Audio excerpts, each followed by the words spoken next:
Hari ini dia bakal ngajarin kita gimana sih cara pilih ikan arwana yang baik dan benar. Soalnya gue ingat banget dulu pas lagi kalau main ke toko ikan, terus lihat komteng yang isinya 10 ekor, kadang kita malah bingung ikannya yang mana gitu.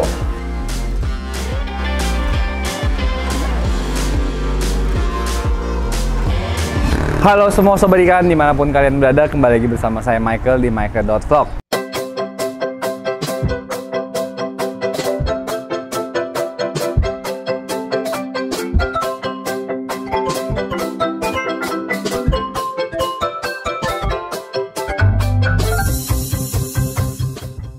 Nah, di episode kali ini kita masih belum bisa kemana-mana. Hari ini kita bakal ngejarah tokonya Hans dari Trash Aquatic nih. Buat teman-teman yang belum bergabung, toko ini adalah toko arwana yang sangat lengkap sekali, tapi hanya menjual super red yang berkualitas.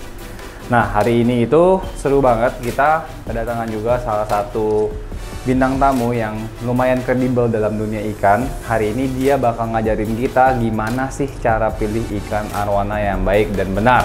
Udah gitu kita juga akan membahas dari segi harga. Jadi teman-teman ikutin terus, karena teman-teman bisa tahu nih kira-kira kalau pemula pertama kali pingin belajar arwana itu butuh uang berapa.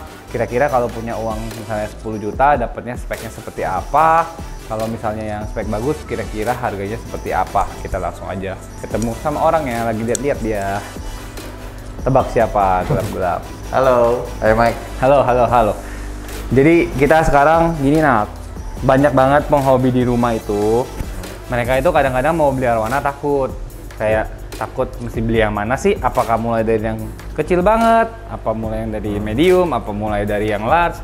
Apa mulai dari bahanan? Nah, terus mereka juga bingung sebenarnya spek bagus itu kayak apa sih, karena banyak banget pertanyaannya. Walaupun gue udah mencoba menjelaskan, mungkin kurang detail kan kalau gue. Kalau lu mungkin bisa menjelaskan lebih detail di spek-spek ikan arwana itu sebenarnya apa sih yang kita cari. Kenapa harganya ada yang cuman misalnya 2 juta, ada yang bisa 4 juta, ada yang bisa 10 juta. Nah, itu gue pinginnya hari ini kita ngomongin masalah itu. Take us away. Ayo, kita lihat-lihat dulu ikannya. Kita lihat di sini banyak banget ya ikannya. Mungkin ada ratusan kali Mike ya sama itu semua. Betul. Jadi tadi gua habis lihat-lihat ikannya juga semua. Terus memang harga-harganya variatif kan. Ini ada yang 4,25, ada yang 4 juta. Ada juga yang kecil banget nih, segede telunjuk paling ini. Ini 2 juta. 8-10 cm, ini di 2,5 juta. Oke. Ada juga ini yang tiba-tiba loncat nih harganya dari sini ke sini jadi 2 kali lipat. 9. Nah, mungkin yang ini lebih mahal lagi, tapi ini bagus-bagus banget, udah keluar warnanya, ukuran udah agak besar ya. Ini banyak banget di sini. Jadi kalau kita mau pilih ikan gini kan kadang kita pusing ya. Bingung iya, gue bingung sih. Soalnya gue ingat banget dulu pas lagi kalau main ke toko ikan, terus lihat komteng yang isinya 10 ekor, kadang kita malah bingung ikannya yang mana gitu. Nah, pertama sih paling penting kalau kita datang ke toko ikan dan lihat ikan pilihan banyak ini, kita jangan bingung, kita senang dulu, Mike.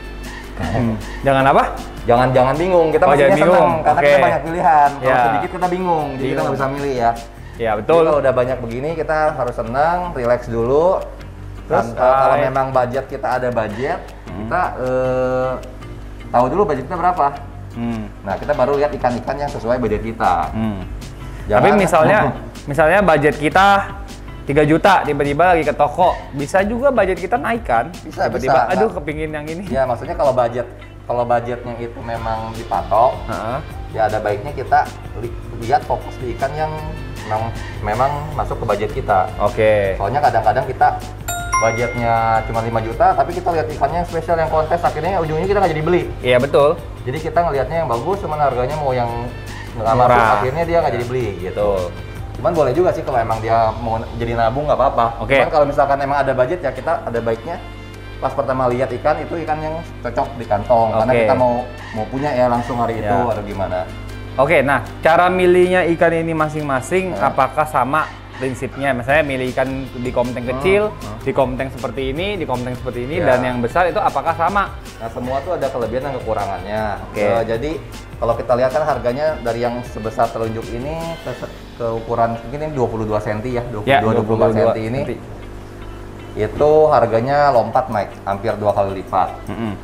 Nah, banyak yang mikirnya, oh kita beli yang kecil aja deh. Soalnya kesini juga cepet kok, paling setengah tahun udah sama ukurannya. Ya, betul. Cuman kenapa yang ini jauh bisa lebih murah karena ini size-nya lebih kecil. Nah, ikan lebih kecil ini itu lebih beresiko, Mike.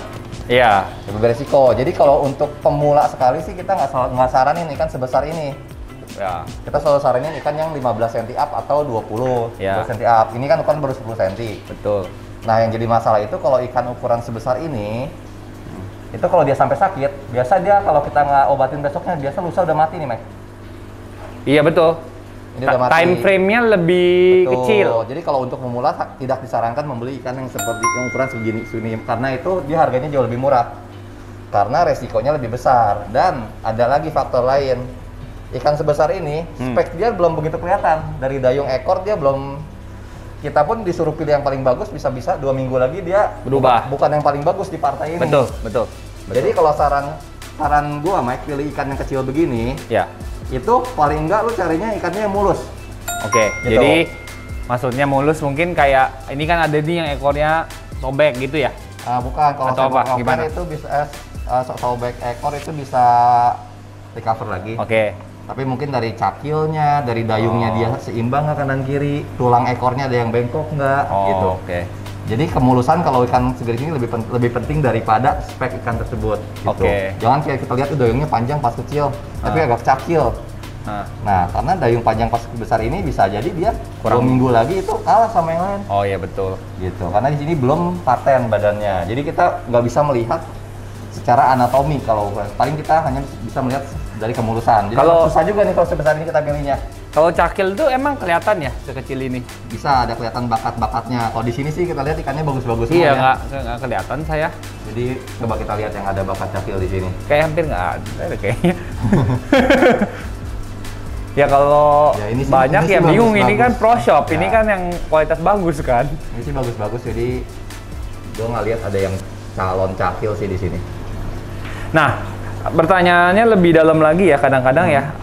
Gue mau dong beli ikan kecil tapi yang bakat warnanya ngeblok atau yang warnanya bakal bagus banget, itu gimana ngeliat metaliknya tuh? Nah, orang tuh bingung kalau gitu. Untuk warna dan sifat sisik juga ukuran segini itu metaliknya belum keluar. Jadi kita juga sebetulnya belum bisa ngelihat apakah ini ikan metaliknya kuat, base-nya gimana, itu masih belum kelihatan, Mike.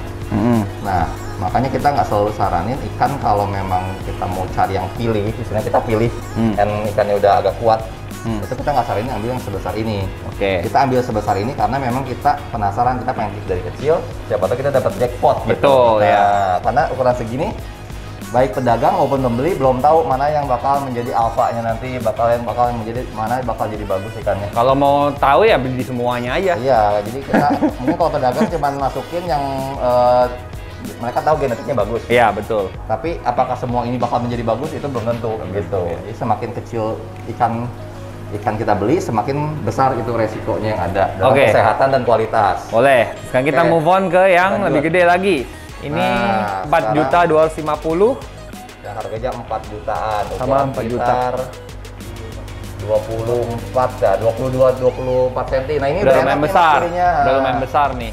Nah, kalau udah ukuran segini kita udah bisa tahu preferensi kita mau ikannya kayak gimana. Iya. Yang pasti kita kalau ukuran segini kita nggak bisa dapetin semua ikan yang Perfect. Kepalanya sendok, Iya. lebar. Nah, itu mungkin udah nggak ada di partai. Kalau Iya. ada pun mungkin udah dipisahkan karena udah kelihatan. Jadi paling nggak kita bisa memilih yang sesuai selera kita. Biasanya dengan harga yang segini, itu pasti ada poin yang kita mau terpenuhi. Cuman Iya. paling 1 atau 2. Nggak bisa semuanya. Contohnya, lu suka ikan yang sumo. Sumo, ya. Nah, ini di depan ada nih. Ini agak calon sumo. Oh, ini. Nah, dia ada gondok bawahnya, Oh, badan iya. lebih lebar. Cuma kekurangannya ekornya agak kecil karena dia sumo. karena dia kebanting. Ya. Oh, gua Mike maunya yang dayungnya agak turun. Nah, mungkin yang agak panjang. Nah, bisa cari yang ini. Tuh, panjang dia dayungnya yang tengah. Tuh, gitu. Oh, mau yang ekor lebar, kita bisa cari lagi ada yang lebar. Oh, kita mau yang warnanya kayaknya menonjol. Lebih menonjol. Itu ya kayaknya Nah, ya. atau di belakang dia Gila warnanya. Badannya nggak terlalu besar, ekornya juga nggak terlalu besar. Tapi warnanya udah Cuman di pipi ngejreng. sudah keluar. Gitu. Di sisik juga keluar Ya. tuh. Ini sih gue yakin satu partai ikannya, cuman Pasti, makanya ya. bisa beda-beda kan. Jadi makanya kalau harga segini dan ikan sebanyak ini, kita masih memilih apa sih prioritas kita gitu. Oh. Kita sukanya yang kayak gimana.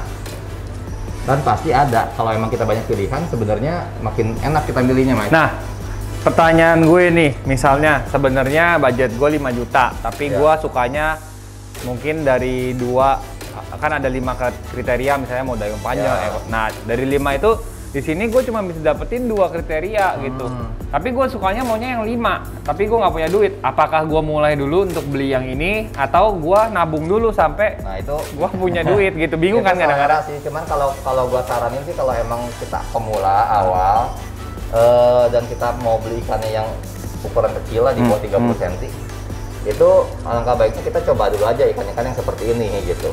Karena ikan-ikan seperti ini itu belum tentu dia gedenya lebih bagus atau lebih jelek. Masih ada faktor gambling, walaupun nggak se-gambling yang kecil ya. Iya. Jadi mungkin kita belinya yang dayung panjang, tapi kita ngarepnya nanti warnanya merah, warnanya bisa nyusul kok nanti gitu. Oke. Kita berharapnya gitu. Kita beli yang warnanya paling merah di sini pun nanti besarnya bisa drop ya, bisa aja gitu. Tapi paling nggak dia potensi dengan size segini dia udah menonjol dibanding teman-temannya. Jadi sebenarnya kita bisa bilang mulai aja dulu ya, kayak Tokopedia.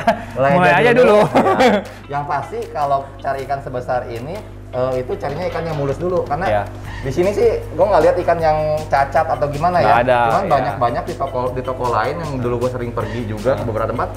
Kadang-kadang kalau kita pemula tuh kita nggak dikasih tahu ada minusnya apa. Betul. Nah itu kita masih jeli tuh, masih jeli liatin dayungnya dia bengkok enggak. Tapi tunggu dulu Pak, kalau di sini beli itu tuh ada khas dan kadang-kadang ada gue, bro. Jadi kalau kalau dia ada minusnya tuh biasa kita kasih tahu, itu yang penting kita itu. Gitu loh. Tapi kan nggak selalu istilahnya penghobi ada kita kan. Kadang dia pergi ke tempat lain, kadang dia itu, dan mungkin mesti jeli dalam hal kemulusan aja ikan kecil. Soalnya ada beberapa kemulusan yang dia sifatnya ke bawah sampai dia gede, Mike. Iya. Kayak kecil udah cakil, dia pasti sampai gede juga ke bawah. Cakil terus. Misalnya dayung udah bengkok sebelah, udah kayak patah, ada tandanya. Dia sampai besar pun itu tanda nggak bakal hilang. Dipotong nggak bisa? Ya nggak bisa. Bisa, cuma tumbuhnya tumbuh ada lagi. Dia bengkok lagi. Kan sisiknya keropos. Nah kita melihat sisi keropos kan itu sampai dia besar pun keropos terus. Kita mesti cabut lagi. Jadi kalau memang ada pilihan yang lebih mulus, kenapa nggak lebih mulus? Kenapa nggak kita cari yang lebih mulus gitu. Jadi intinya kalau beli ikan kecil itu ya satu, kita mesti tahu apa sih poin prioritas kita. Kita suka ikan yang gembut lah, yang base-nya agak gelap kah, base-nya agak terang. Nah kalau gue sih dari tadi ngeliat ikan ini yang paling gue suka ya yang warnanya tadi yang mentereng banget. Soalnya tuh metaliknya udah luar biasa banget tuh. Ini nggak tahu nih pas kita tayang vlog ini masih ada atau nggak nih ikannya. Oke, kita lanjut lagi yang sini. Nah, ini tiba-tiba ngelipat lagi nih harganya. Iya, aduh kok jadi mahal banget kok, 9 juta, ampun kok. Nah, ini ukurannya lebih gede nih. Ini kayaknya ukuran 30 cm.